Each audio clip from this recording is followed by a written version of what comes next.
Assalamualaikum warahmatullahi wabarakatuh. Ketemu lagi sama gua Erwin di Belusukan Misteri.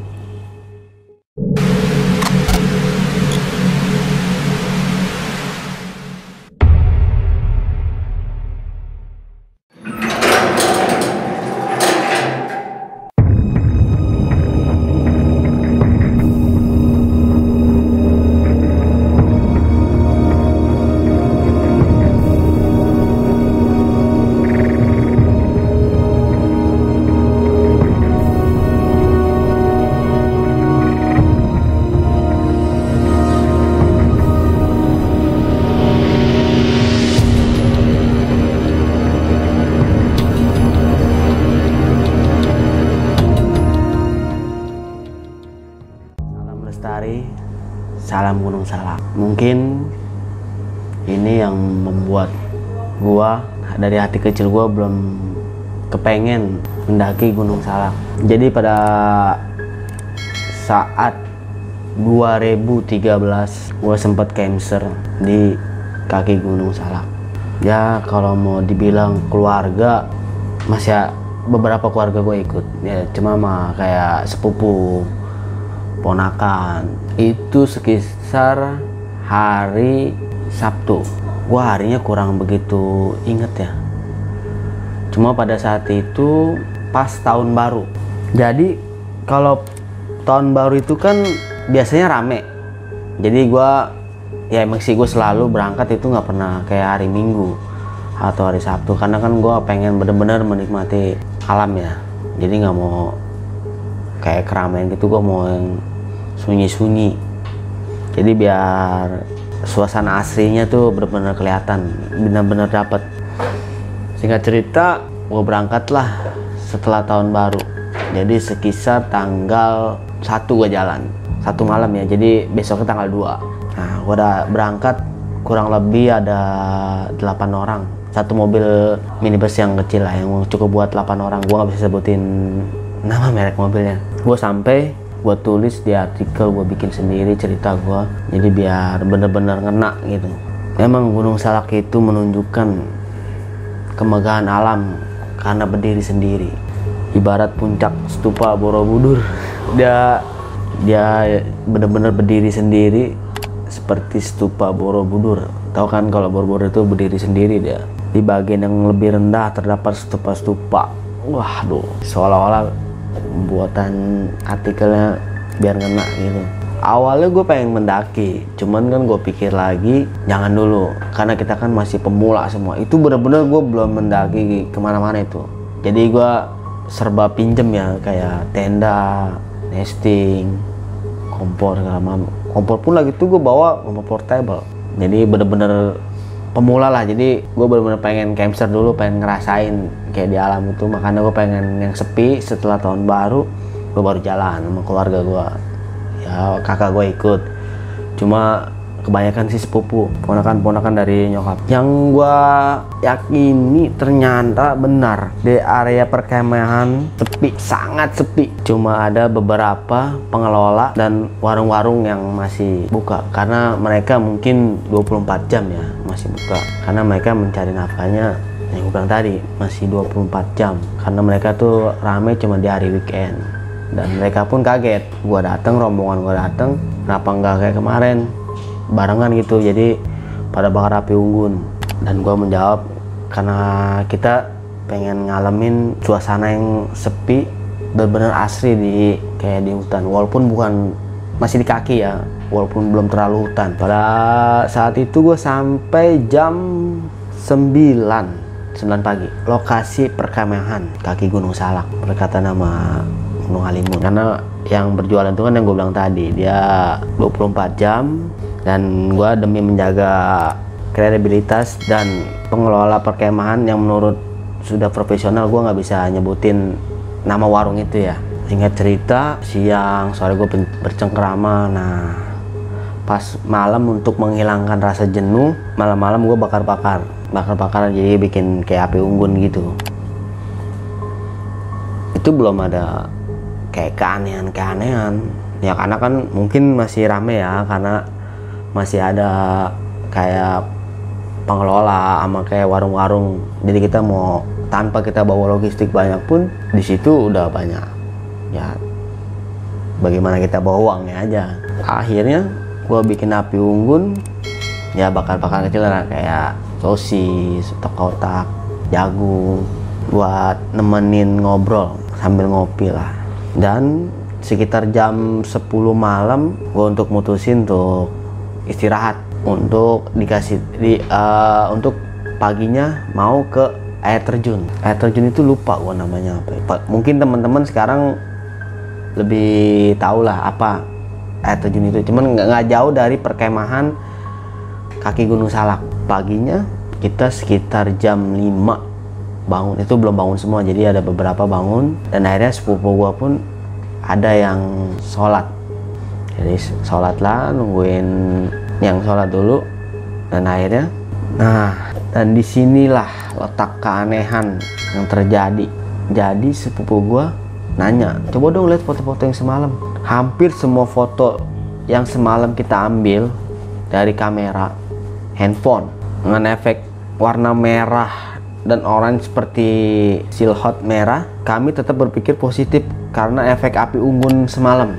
Kamera sudah disetting mode untuk pemandangan alam malam hari, cahaya dan mode dengan flash blitz sekalipun. Kita pakai flash gitu. Jadi dulu waktu gua mau moto jadi pakai blitz begitu. Yang mengejutkan adalah pada foto lainnya tampak ada sesosok menyerupai wajah merah manusia bertaring. Ya kalau kita lihat seksama sih semacam macan gitu. Ada juga sekali di foto yang lainnya kayak ular begitu dah. Tapi kita masih berpikir positif, mungkin efek api unggun yang semalam. Jadi kita masih berpikiran positif ya. Tapi tetap pupuk yang saat itu, enggak, ini kayaknya kayak ada sosok yang janggal. Nah kayak kakak gua kan mungkin dia udah ngerti lah kayak di alam itu, udah nggak usah dilanjutin ceritanya. Kita mau ke air terjun. Akhirnya kita beres-beres, kita sarapan, dan akhirnya kita ngambil olahraga kecil lah buat pemanasan. Karena si pengelola dan si punya warung itu ngomong katanya treknya lumayan terjal. Nah gue mikir gini dong, pas saat itu karena gue masih pemula, gue mikir wah kalau terjal berarti lumayan ekstrim dong ya. Nah akhirnya awalnya tadi niat mau pakai sendal, dan akhirnya gue pakai sepatu. Sepanjang jalan gue nemuin air terjun yang nggak terlalu besar sih, masih nggak terlalu tinggi juga. Jadi panjang jalan tuh gue disambut dengan ya sekitar gue udah jalan 1 jam lah, itu udah disambut dengan air terjun kecil. Luar biasa indahnya, seperti dikasih kanopi dengan pepohonan. Seolah-olah tuh pepohonan itu jadi kanopi walaupun siang hari terasa adem. Nah, pada saat itu kan treknya masih trek tradisional, nggak kayak zaman sekarang. Di trek awal kalau sekitar masih 1000 mdpl mungkin banyak kayak jalur tangga lah. Nah kalau udah nyampe 2000-3000 tuh udah tanah dan bebatuan. Nah di situ ada sebuah kelakar khas orang Indonesia kalau kita berkunjung ke tempat yang kita buang hajat di tempat itu. Kalau di tempat buang hajat tempat itu dulu kan gue masih bingung. Kalau kencing mungkin sama lah sama saat ini yang gue alamin ya. Kalau kencing mungkin kita kayak numpang-numpang ya kan. Nah pas buang air gue bingung tuh, membuang air tuh, aduh mana perut sakit kayak melit gitu gara-gara semalam mungkin makan sausnya kebanyakan kali ya. Dan akhirnya gue pun bertanya sama kakak gue, kalau kita mau buang air gimana ya? Nah gue ngomong, lu berak? Iya. Nah untung kakak gue emang dia kan udah pernah ngedaki lah, jadi dia ada sedikit pengalaman. Udah berak di semak-semak aja, jadi nanti digali. Dulu kan nggak dibolehin pakai tisu. Terus kita nggak bersihnya gimana? Ya kalau mau pakai air. Akhirnya mau nyari air kan sepanjang jalur kan masih ada air yang ngalir gitu ya. Nah gue taruh di botol dan akhirnya gue gali dulu. Nah udah itu baru gue udah kayak kucing. Akhirnya gue tanam lagi, akhirnya gue bersih dan kita melanjutkan perjalanan. Saking serunya kita menikmati alam ya, kita tertawa, ngobrol, bercengkrama, ngobrolin ngarang ngidul lah, seperti kayak tanpa ada ujung, seperti jalur yang kita lewati. Jadi itu tuh nggak ada ujungnya jalan. Sampailah di air terjun yang gua inginin. Situ kita biasa foto-foto, selesai ada kali sekitar 30 menit gua di situ. Jadi istirahat, gua bawa bekal kayak bawa goreng-gorengan gitu, gua udah goreng di bawah. Akhirnya di atas gua tetap juga gua bawa kayak kompor portable gua untuk kayak bikin kopi di atas. Nah, udah sekitar setengah jam gitu, akhirnya gue mutusin, ayolah turun, kita jangan sampai ke sorean. Emang sih nggak terlalu jauh ya, paling kita tadi gue naik kurang lebih 1,5 jam lah. Mungkin perhitungan estimasi gue ya sekitar 30 menit lah kita nyampe bawah turun. Akhirnya gue turun jalan. Dan keanehannya di situ pas gue turun itu di barisan depan ada sesosok manusia dengan pakaian seperti tentara. Jadi kayak tentara Jepang gitu ya. Jadi pakai topi. Adalah sekarang kayak topi gitu. Jadi nggak tutup kupingnya. Pakai kayak apa namanya? Shell gitu warna hitam. Pokoknya serba hitam lah. Dia ada di barisan depan. Dan gua pikir itu kayak warga situ.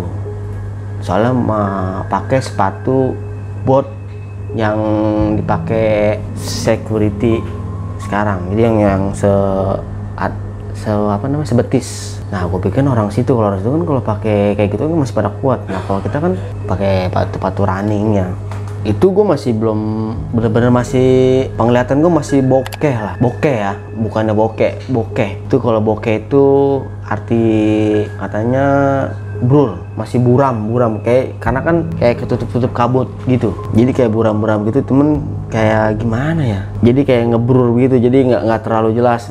Nah, tetep tuh sepupu gue masih pada bercengkrama. Emang pada saat itu ada kayak semacam gate ya, gue nggak nyewa sih gue, karena kan dia juga pengen turun naik biasa ngontrol.